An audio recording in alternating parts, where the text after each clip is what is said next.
everybody, RCP here at Looney South. We're with Tripwire tonight. Mike Haversack. Bruce Baldwin. Chuck Nugent. Matt Pataglia. Welcome guys. Thank you for doing this. I really appreciate it. Haven't gotten out to see you for a while. So let's just start with, maybe we should come to Matt on this. Yes. Since this was my first question. How did inception of Tripwire, how did we get to where we are now? How long have you been out? And where did the whole Tripwire come from? I think I came up with the name. I don't remember how or when. Okay. It's about 13 years, 14 years now. Actually, Ray Snyder and I started the band way back. Ray Snyder. Ray from New Romance. And just through a series of changes in personnel and whatnot, we've gotten to where we are now. What do you guys do? And I guess I'll ask this to you. Okay. What do you guys do that separates you or makes you different in a scene right now that's full of cover bands? Well, I'll speak first that we're missing a member right now. We have Eugene, who plays violin for us, and he's not here right now, but he really sets us apart, I think, a lot, too. I mean, we brought him in originally to do a couple songs, a show, and then he just came on full and picked up, I don't know, a set full of songs for us, and that really stuck us out in that. And he quite often sneaks up on songs that don't have violin. Yes. But none of that. It's, we play a pretty eclectic mix of stuff. I mean, we're all over the place. Anything from Metallica to Michael Jackson and everything in between, country, whatever it is. I mean, we'll try anything. Well, that's the one. I'll tell you, when I first saw you guys, when I saw Eugene, I'm like, okay, you're not going to find this anywhere else. Right. That's just not something. I was like, he's and I believe the song before you had rocked out a song before, and then I saw a fiddle come up. I'm like, really? They just rocked the hell out of that song, and now a fiddle's coming up on stage. It was really unique to see. Just this week, Metallica placed a lawsuit against the cover band. Right. Now, ultimately it got worked out and settled out. But when you guys are coming up with songs, is that something you think about as far as, is there somebody that's not, like in the world of social media, when everything gets out everywhere, is that something that even comes into your mind? Okay. I don't think so at all. They can't do anything. I mean, the case licensed, so We're not that popular. Well, I tend to differ, but okay. Is there a song or an artist out there that out of respect to that artist you would not do or try to cover? Respect to that, or I don't know. Not do a cover? Yeah. Would you not do a song or an artist out of respect to that you have true regard for, like you believe in respect to that artist, I guess? Yeah, no, we just accept that it may suck when we play it, but I think we're still going to play it because we like it. I think everything we play is respect to the artist. You know what I mean? Okay, Like, that's fair. When did you guys first start playing music? I mean, when did you first know what you wanted to do with music? Chuck, you haven't spoken. That's true. Yeah. I started playing music. I started playing drums when I was 2, in lots of bands, and my family's, all my family is very musical. Everybody in my family plays an instrument, so it's kind of just natural for me. I'm the youngest of 6, so I was just trying to keep up with everybody. You? I didn't really. I mean, I've always loved singing, but I guess it didn't really get serious for me until I got right out of high school. And then even then I was really self-conscious about it, so I didn't even join. I was never in a band before Tripwire. I started doing karaoke a couple years before, and that's how I fell into this. Ray wanted to get contact information with me, so I didn't get in the band until I was 23. It was Juan from ICU.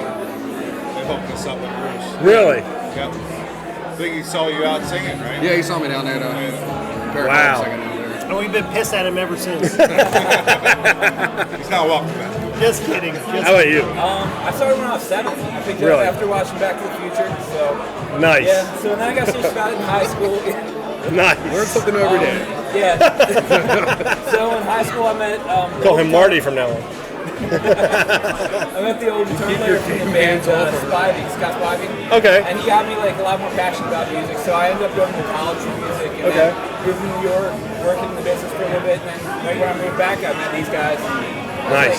2.5 or 3 years ago. So. The first time I saw you guys, what stood out to me was there's no boundaries as to what you'll sing.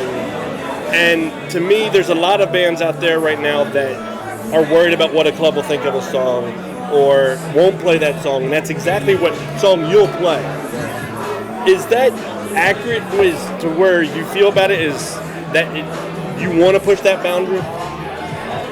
Yes and no. I mean, there's a lot of songs that come up that we all want to do, but we stray away from. But I mean, we'll walk the line. I guess we'll toe the line a little bit. If we really believe in a song enough, and we think we can really pull it off, and we can push the envelope, and people will respond, we'll do it. But there's sometimes we won't cross that line too much, just because we don't want to alienate anybody or push anybody away. I also think part of it is we don't want to be every other band out there. We want to be that different. Right. So we don't want to do like Summer '69. Like, it's a good song, but correct. And we'll do it occasionally, but we want to be different. We won't do that song, but every other show. We don't do it every other show. We'll do it. I mean, if somebody asks for it, but like we want to be different. We don't have a different set list. So when somebody comes out to kind of like, oh my God, I haven't heard that song forever. I couldn't imagine a band playing down with the singles. And candidly, it hurts us sometimes because we want to be different. We want to play stuff that not every other band's playing. It's a risk sometimes. But for instance, you play Shinedown. I have not seen another band of a rock type variety that has played Shinedown. It's just, and I love Shinedown. I've seen them 4 or 5 times. I love Shinedown. But there's bands that just won't play for whatever reason. I've heard people say, I can't match his vocals. Well, okay, I get that, to a degree, but I think some of it's just they're scared of. I think, as a whole, my opinion is that clubs have gotten into where they want this cookie cutter of cover bands. And when somebody tries to get out of it, it's like, oh, I don't know about that. Well, because it's a risk. Right. Because it's not that song that every person in the bar is going to be singing Correct. to. But to your point with Shinedown, obviously they're successful bands, so there's a number of people that are looking to hear that. Right. So we try to play enough of that through the night to hit upon everybody's interest. Correct. Including our own. I mean, it's a fine line. You got to play what people want to hear, but you also have to play what you want to play. If you're bored with it or you think the song is just crap, I mean, it's going to show while you're playing. You know what I mean? You have to enjoy what you're doing. You have to play from your heart, and you have to convey that to your audience. Otherwise, it can be boring. What's the most favorite gig you've done? I've done. Is that selective for each one of us? Either way. I don't know. We had that's a hard one. We played Secrets years ago. We had a really good show I saw there. a video of that one. That was really fun. That was a packed room. That was an interesting experience. And speaking of pushing the envelope, we pushed the envelope probably a little too much there. I can't imagine what you would mean by that. Yeah, I think we pushed Tool in there at some point, and I think the Stinkfish by Tool broke us. Oh, nice! That is awesome. I would have loved to have been there for that. I have no claim to that whatsoever. And we played Ram's Head a couple times, and that was cool. What venue has escaped you, or where have you not played that you want to play? Baltimore Arena. Okay. RFK. That's it. I was gonna say Wembley or something. Really? RFK? You're a Redskins fan, aren't you? I certainly am. All right. That makes sense. He doesn't speak for the rest of the band. I wouldn't mind playing out of state a little bit. Yeah, I don't know. Maybe, I don't know, like a New York or somewhere. I don't know. Just. I wouldn't mind playing out there. I wouldn't mind doing that. I would try. That'd be a fun trip. That would be a fun trip. When I see you, a lot of times, even though it's a cover song, it's almost like you're telling a story in that song from you that you've made that song personal. Is that when you picking songs? Are you picking songs, or is that just the emotion of wanting to sing the song? Because the drive and passion that I see when you sing a lot of your songs you sing is just incredible. It's almost like you wrote that song and you're telling that story in that song. When I pick songs, I usually pick songs I like to sing for the most part. I mean, unless it's like a really big smash hit and I know it'll go over. But that's the only way I know how to sing. Like, even when I'm not feeling great, I can't help it. Like, I got to project, and if I don't get into it, it doesn't sound right to me. Okay. I got to put everything I got into it.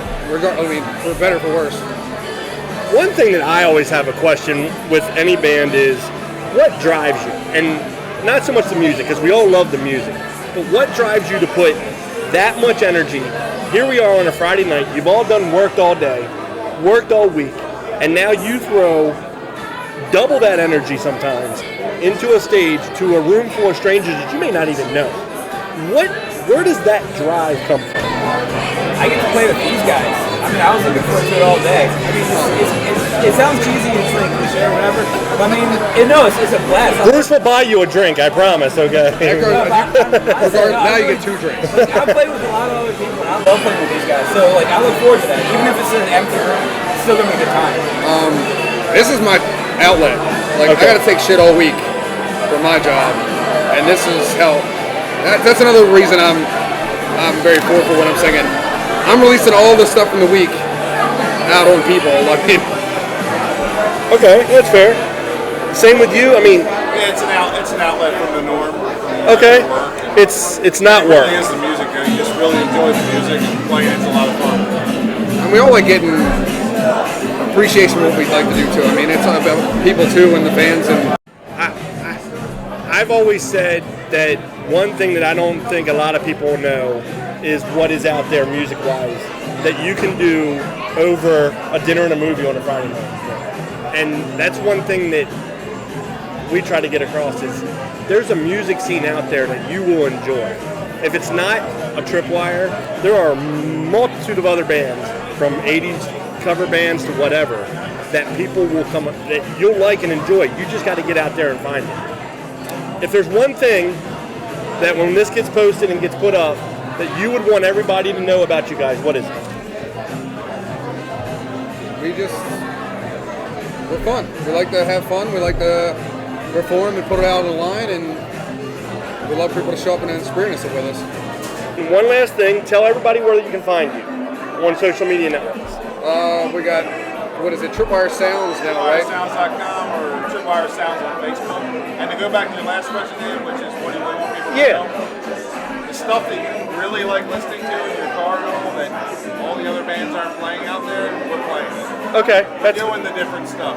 Yeah. Stuff that you'll, And I think even the stuff on the radio, we have our own way of doing it. Like, if we play Uptown Funk, we play Tripwire's version of Uptown Funk. We don't do it like some records. It's like an edge, I think, that we bring.